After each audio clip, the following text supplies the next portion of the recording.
Yeah. Hey, hi everybody. Welcome to Protea Conversation, episode 6. And today we're meeting with a colleague of ours, Jennifer. Jennifer, why don't you take some time to sort of introduce yourselves, tell us your name, when you started working at Protea, and what's your role at Protea? Okay, my name is Jennifer Sahouria-Pangle. I've been working for Protea since May of 2018. I'm an account manager for Protea Financial, and I'm based in the US. Yeah, I love my job. A couple of questions out of there. Let's start with the interesting one to me. So why the hyphenated last name? So the hyphenated last name, I got married a little bit older in life and decided not to change my maiden last name. So I actually never changed my name legally. My husband's last name is Pangle. My last name is Sahouria, and I'm actually Palestinian, and I'm proud to be Palestinian. So I decided that I was going to carry on my own tradition and not change my name legally when I got married. For those who are geographically inept, where exactly would you find Palestine on a map? Well, interesting question, Zane. This would take me hours and years to explain, but Palestine is in Arabic, we call it Ramallah, and it's in Israel, it's near Jerusalem, and it's where my family's from. I'm actually the first generation born in the US. Right, that's really interesting. Let's talk about your role as an account manager. What does that mean? Account manager. So account managers means I manage different projects in our company. I have several clients that are under me, and I have a team that works for me in South Africa that works on these projects. And I'm the face of the company to the client. So I manage whatever questions they have, inquiries, I'm pretty much the face to the company. And then the team in South Africa, I couldn't do it without them because they're the ones who are doing all the work at the end of the day. So being an account manager is very rewarding on both sides of it, seeing my clients grow in their business and being able to provide them the best service that we can, and also watching the team in South Africa grow and learn a lot more, within the wine industry and the different spaces that we provide services for. Right. So you touched on that you're in the US. Where exactly are you based in the US? I am based in Rohnert Park, which is an hour north of San Francisco and Sonoma County. So I'm in the heart of the wine industry. Great. Yeah. So our office is based in Nevada. So maybe 20 minutes north, you'd say, maybe 30, depending on traffic. Yeah, about 20 to 30 minutes, depending on traffic, for sure. Okay. We used to come into the office. That used to be a thing. We obviously don't anymore. Yeah. How do you feel about that? It's kind of go back and forth, right? Like I miss seeing you guys all, but also it's like the productivity time. I'm not spending the time driving for an hour. It's quite different because I haven't been in the office in a year and a half. And so I think our life has changed. Zoom is definitely the way we do it here now. So I do still see you guys, just not in physical form, just through a camera. Well, hopefully soon we can all get together in person and at least break some bread together. Yep. But I guess we're so used to working remote at this point with the team in South Africa that you mentioned. How do you feel about sort of the remote working plus having a team in another country when it comes to communication? How does that all work? Honestly, this is not a concept I wasn't used to before. My last several jobs that I had in the wine industry, I actually had teams that I worked with outside of the US, in Europe, China, Portugal, Australia. So I was very used to working with teams and coworkers in different continents, different time zones. So it wasn't something I wasn't unfamiliar with. I feel like it works well as long as the structure is well and the communication. Communication is key when you're working cross-continent. Time zone has never been an issue for me just because I've been, last several jobs I've had is sometimes you got to get up at 2 o'clock in the morning and have those calls. So it just works. Great. So you mentioned the life before Protea over there. So, tell us about your experience, like how, without mentioning any names of previous companies, I think just sort of tell us about your journey in the world of accounting. Okay, so I actually started very young, to be honest. My dad had his own business, and so I started working with him at about 13 years old in the summertime. I never thought I'd be an accountant, to be honest. I went down several different paths, and through college, I ended up going back. So I did do accounting, and I'm glad that I did. I worked in the rental industry, ironically, for about 11 years, which is very different than wine industry accounting. Hmm. I managed 25 locations regarding bookkeeping and accounting things that we did for accounting wise for this rental company. From there, I went into the chicken industry, which was quite interesting. But working in the chicken industry has brought me to the wine industry because I did costing for 3 years. And my costing experience is actually what got me into the wine industry. And I've been in the wine industry now for, I just realized it this morning, 10 years. It's Wow. hard to believe.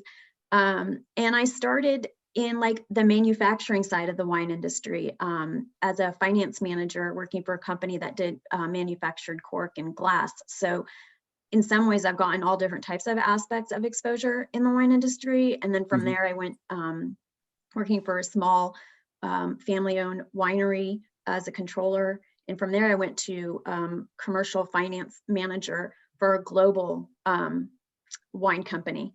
And that was really eye-opening for me. And it was great experience. It was awesome working with different people. But what brought me to Protea is the work-life balance too. Working for so many years in different industries, I was working 50, 60 hours a week. And I got to a point in my life that I was just like, there has to be more balance somehow. And the balance that Protea Financial provided and explained to me during my interview was really intriguing to me. And part of me was like, is this really possible?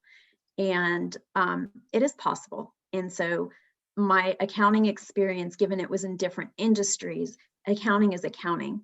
And it helped shape who I am today and kind of give me different insights when I talk to my clients now of different ways we used to do things, whether it's in the wine industry or a different industry, bringing a different aspect to it. Yeah. Yeah, it's interesting. I think, if you live in California, you're going to have experience either in farming or agriculture or tech, right? Those are the two areas that you sort of hit. And from everybody I've met, it feels like it's really is one of the two. You get into one of them early, and that's sort of where you diverge off into. And you'll get some of the tech guys come back into agriculture, but you don't really see agricultural people go into tech, which probably explains all you need to about tech and the sort of hours that you are expected to work in that space. Yeah. Yeah, at Protea, we really do try to focus on the work-life balance. It's really, really important. So how have you been able to sort of get that work-life balance while being a Protea? What sort of change that allowed you to get that balance that you didn't have before? Well, one thing is I wasn't eating dinner at 8 o'clock at night anymore. Sounds kind of crazy, but sometimes I wasn't coming home till 8 o'clock at night. I'd leave at 6:30 or 7 in the morning and just kind of be gone all day. And for me, it's more of, I have the ability to control my schedule. I can start work when I need to in the morning and I finish when I need to. And if I need to work later at night because I had things to do during the day, that's okay too. And I think it's just finding and my balance that I have may not work for everybody, right? So it's like you got to find your own balance of what works for you. Like for me, working out is super important. During COVID, I wasn't able to go to the gym and weight lift and do kickboxing and that kind of stuff.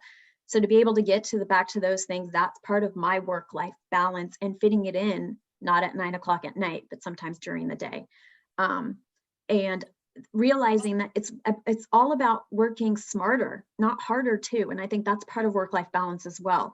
Like you spend so many years thinking, and for me, it was like, oh my God, the executive is working 15 hours a day. I got to do the same thing. I got to find, but it's really not. It's not about that. You can produce the same amount of work in an effective way and working smarter and thinking outside of the box. And I would say that took me a long time to realize that. And I probably didn't realize that probably until the last 5 or 6 years of my career, that it really is about working smarter, not harder, and trying to figure out how to get to that space. Yeah, I mean that's all really great, and part of the story I always tell is that I thought it was crazy. My last job in South Africa, where day one of the month I literally had no work, but I had to be in office sitting at my desk for 8 hours, and I had no work, but there I had to be, and it seems crazy that you're not able to sort of create your own schedule as long as you hit the deadlines and it sounds like you've been able to do that, which is great. Yeah, no, it's important. It's really important, but you can't really tell somebody that until they're like experience it for yourself. Because at the end of the day, it's finding out, like you say to us, is what works best for you. What works good for one person may not. Some people might need more structure in their day, meaning like they just have to do an 8 to 5 job type of thing, where other people, they can balance it. They can find a way to balance it. Yeah, no, that's so true. So the next question you might have already answered, but let's see. Is there anything that you know right now that you wish you knew when you were younger? Something that you've learned along the way that would have maybe made a big difference to your career trajectory? Yeah. So one of them is the work-life balance, working harder, work smarter, not harder. My father used to tell me that all the time, even though he worked long hours, and he would tell me, don't do what I do, like figure it out. And I wish I had listened to him a little bit more earlier in my career on that. And then the other thing is to kind of like follow your dreams. There are going to be people that are going to tell you, you can't do it, you're never going to make it. And I feel like if you work hard enough in anything that you want to do, whether it's accounting, whether it's becoming a police officer, firefighter, whatever it is, a doctor, if you want it bad enough, you work hard for it in the beginning. And when you work hard for it in the beginning, life gets easier once you accomplish what you need. And I feel like that's what happened with me personally. Like I worked my ass off to get to where I am today. And I can now, sit back a little bit more. I can have that work-life balance. I've figured it out what works for me. And I think if anybody watches this, it's just follow what is best for you, because what may work for you, somebody else may not work for you. And if somebody tells you you can't do it, prove them wrong. Right. That's really great advice. So last question for today, for anybody that's trying to get into the accounting profession, what would your advice be?